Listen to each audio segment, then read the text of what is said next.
जी बड़े ही सुनहरी मौका है। काउंटर जो तुहानू सारे नजर आ रहे हैं ये फार सेल ने, क्योंकि दुकान खत्म हो चुकी है। तुहानू पता दुकान खत्म होवे तो बड़े मुनासिब चीज़ां है तुहानू काउंटर जिहड़े ने सारे समान दुकान का मिल जाता है।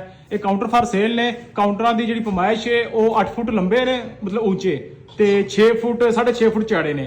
1 2 3 ते 4 काउंटर फार सेल ने, जो कि तुहानू बड़ी मुनासिब कीमत असीं लै दांगे। बड़े मुनासिब इन्हां दी लोकेशन है लाला मूसे दे नाल पिंड ठीकरियां तो रस्ता निकलदा गुरनानक साइड ते मीरदा तो अगे पिंड आंदा शाहजहानिया दुकान खत्म होई है। इत्थे पहले टिक्कियां टाफियां दुकान दी सी ते हुण खत्म हो गई है। ते जे तुसीं इत्थे आ के अपना कारोबार भी शुरू करना चाहो ते अपना कारोबार भी इसे दुकान च शुरू कर सकदे हो। तुहानू असीं दुकान विच लै दांगे ते तुहानू ए जिहड़े विच सारा कोई ताले तूले ये भी सारे तुहानू विच दे 1,20,000 रुपये कीमत है ए काउंटरां दी। 1,20,000 तो असीं ताले भी लै दांगे। दुकान के दो बोर्ड ने नवे, एक छत लगे एक बाहर रोड ते रखने वाला, वो भी तुहानू असीं लै दांगे इस 1,20,000 च। ते नाल तुहानू जिहड़ा काउंटर पे है ना सामने, ये भी तुहानू चलो असीं लै दांगे 1,20,000 च।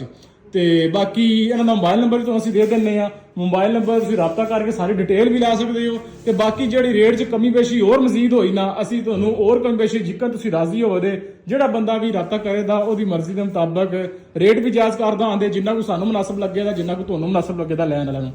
ते बड़ी अच्छी क्वालिटी दे रैक ने, क्योंकि बिल्कुल नवे ना कोई अरसे ही इस्तेमाल होए ने ते फिर दुकान खत्म हो गई है। इन्हां दा मोबाइल नंबर है 0334 092 51 56। सिम ते भी तुसीं राबता कर सकते हो, व्हाट्सएप ते भी राबता कर सकते हो। बेहतर है व्हाट्सएप ते राबता करो, सिम ते कई बार नहीं भी कॉल अटेंड करना होती तो व्हाट्सएप ते तुसीं अपना मैसेज भी छोड़ सकते हो। ते काउंटर फार सेल ने तुहानू दोबारा दस रहे लोकेशन है इन्हां दी लाला मूसा ठीकरिया मोड़ तो रस्ता जाता है गुरनानक साइड ते मीर दा पिंड क्रॉस करके अगला शाहजनी पिंड आंदा है। शाहजनी पिंड जी मार्केट स्टार्ट होंदी है ना वालीबाल ग्राउंड थोड़ी ना पहले खब्बी साइड ते उत्थे दुकान है। ते तुसीं इस नंबर ते राबता कर लो, आके खुद रैक चेक करने, रैक चेक भी कर लो, बिल्कुल नवे ने ते फार सेल ने। बड़ी अच्छी ते बड़ी मुनासिब कीमत तुहानू ये चीज़ां लभ जांदियां। अल्लाह हाफिज़।